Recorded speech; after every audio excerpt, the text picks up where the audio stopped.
Korang tak perasan ke yang Israfilov tu something dalam game ni?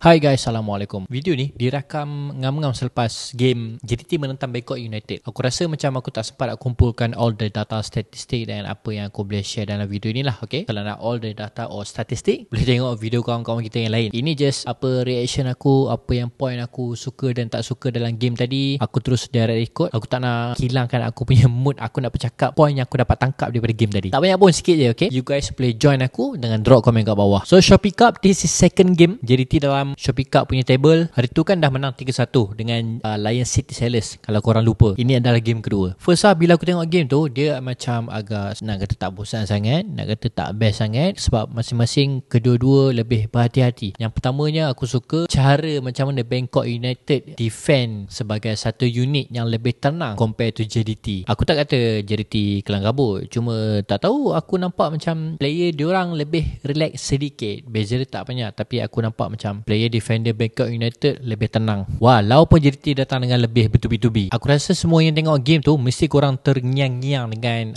tackle yang dilakukan oleh Irazabal dalam kotak penalti. Ngam-ngam bucu kasut dia je ditonjol. Tapi sebelum aku go pada penalti, aku nak go dulu dengan seorang player ni yang diletak sebagai centre back sebelah kanan, right centre back. Sebenarnya to be honest, aku pun sendiri macam agak sedikit sakit mata bila tengok dia punya performance. And kenapa dia diletakkan di sebelah kanan? Aku lagi suka Irazabal diletakkan di sebelah kanan, sebab dia ada dia punya karakteristik nak pergi attack tu lebih banyak compare to Israfilov. Israfilov tu yang aku nampak dia adalah seorang ball playing defender satu. Dia punya karakteristik lebih more kepada defend. Dia punya cara permainan dia bukannya more aggressive go attack. Sebab aku dapat tangkap ada satu moment tu minit ke 70 lebih tak silap, bila dia dah berada di zone 4 ataupun attacking zone, bila dah menyerang tapi dia masih duduk tunggu sebagai seorang defender, sedangkan teammate dia yang pegang bola. Aku tak faham yang tu, dan aku tak tahu kenapa dia letakkan di sebelah kanan. Aku lagi suka Irazabal. So at least kalau dia tak ada bola, at least dia bergerak looking for a space, at least boleh tarik opponent and create space untuk kawan dia. Mula-mula aku macam perasan 1-2 je moment yang Israfilov ni ada buat mistake sedikit je, tak banyak. Tapi bila aku perasan ada satu moment tu dia tahan pakai kaki bahagian belakang dia, and then bola tu memang freely dapat dekat opponent dalam kotak penalti. Aku nampak dia ni something ni. Dia ni walaupun performance dia boleh dikatakan okay, tapi aku nampak dia macam kurangkan. Aku nampak macam dia sedikit menyakitkan mata aku di barisan pertahanan JDT. Aku lagi prefer dia duduk tengah sebenarnya. Okay, we go to penalty punya situation lah. Okay, Irazabal jatuh ke badan dia 100%. Dia tonjol bola tu. At first sight aku tengok ini memang penalty, red card, sebab kita pakai kamera yang kita tengok lah daripada TV tu, kamera biasa. And then game dia hentikan seketika. Referee ada communicate dengan atas, and then kemudian dia pergi check VAR. Waktu dia berlari nak pergi check VAR tu, aku tengok aku ada sedikit lega, sebab ada possibility. Mula dia dah decide penalty, dia tiup dan dia tunjuk. Second, dia nak check VAR. Tapi waktu dia berjalan tu pun hati aku still mengatakan ini penalty dan ini red card. Bila dia go through banyak kali kan. Kalau korang tengok, korang perasan, dia go through banyak kali, forward reverse, and then dapatlah satu angle yang memang nampak dia tonjol kaki tu sebelum kaki opponent sampai, kaki striker tu sampai. So memang Irazabal yang sentuh bola dulu, kemudian baru ada impact dekat players, kawan tu jatuh. Okay, in fast punya movement memang nampak ada penalty. Tapi point yang aku dapat kat sini, yang aku nak share kat sini, sebab aku pun center back, tackle tu sangat berbahaya. Satu, dia berani ambil keputusan. Satu, okay. Point yang ketiganya adalah bila dia menjatuhkan badan dia susah tau nak kontrol dia punya kaki tu pergi cepat ataupun tidak. Senang katanya dia ni berani buat keputusan walaupun situasi tu di dalam kotak penalti, demi nak selamatkan gol dia dibolosi. Wah, padu ayat aku ni.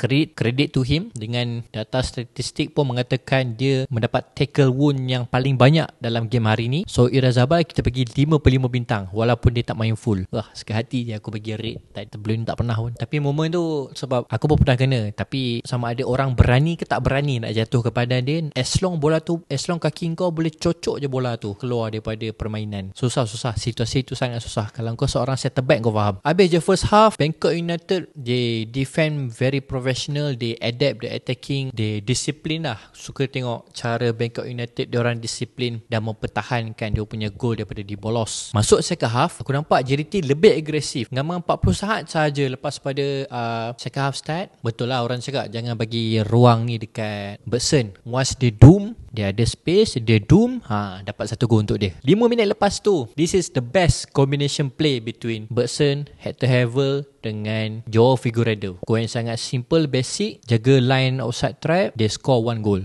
The movement very fast. Hector Havel dia punya movement, Hector Havel kalau nak cakap pasal dia dengan dia punya komitmen, subhanallah, dia punya macam mana nak cakap setiap pergerakan dia cari space, every time he go pressing, that moment memang sangat-sangat menyerlah. Tak tengok sampai habis dia punya man of the match tu siapa. Kalau aku bagi dekat Hector Havel. Walaupun waktu first half dia macam agak buntu nak cari ke mana dia nak perlu pergi, tapi they come back for the second half, they get the result. And itu juga antara asset yang negara kita dapat yang paling top buat masa sekarang lah, selain daripada Arif Aiman and players others yang lain. Dia punya komitmen, dia punya pressing, dia punya controlling ball, the very different lah, different quality lah, another level. Kemudian satu benda yang aku tak faham, kenapa Jonathan Silva digantikan dengan Hector Havel, dia masukkan sebelah kiri. Sebab waktu Jonathan Silva duduk dekat tepi tu, aku dah target dah, ini masuk mesti ganti si Israfilov walaupun sebagai right centre back kan. Aku expect yang coach dah boleh baca,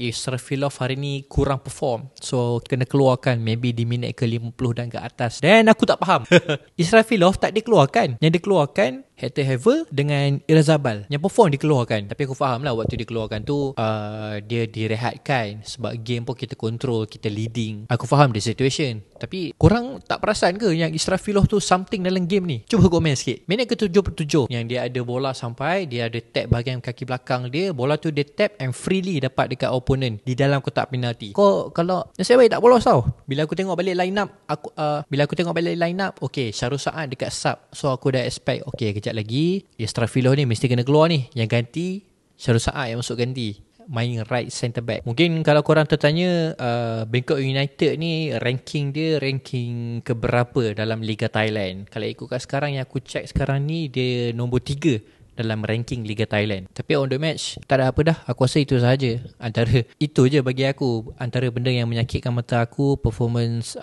Israfilov sebagai right centre back. Sebab aku lupa nyatakan apa lagi yang aku kurang berminat dengan. Aku kurang berminat dia punya quickness ataupun dia punya reaction dia tu kurang daripada Irazabal. Aku nampak dia sedikit perlahan compare tu dengan player yang lain lah. Tapi aku tak cakap dia slow. Aku bukan yang cakap dia lambat soal lah. Tapi sometimes decision making yang dia buat tu menjadi punca orang lain yang kena cover tempat dia. Ada satu moment tu aku nampak Afiq Fazail dah pergi sliding tackle, kemudian dia pun pergi sliding tackle. Ada dua orang pergi sliding tackle on that one person yang dah terlepas daripada dua player yang datang untuk tackle. So aku that moment tak perlu berlaku lah. Tapi aku faham lah dia orang punya pressing, maybe dia orang ada certain masa yang ataupun moment yang tak boleh biarkan player tu pegang lama sampai dia kena pergi press yang sangat-sangat agresif. Itu saja. Kalau nak lain video yang lain, aku letakkan link dekat atas ni. Komen sikit. Aku rasa korang pun ada info ataupun perkara-perkara yang menyakitkan mata korang waktu game JDT lawan Bangkok United.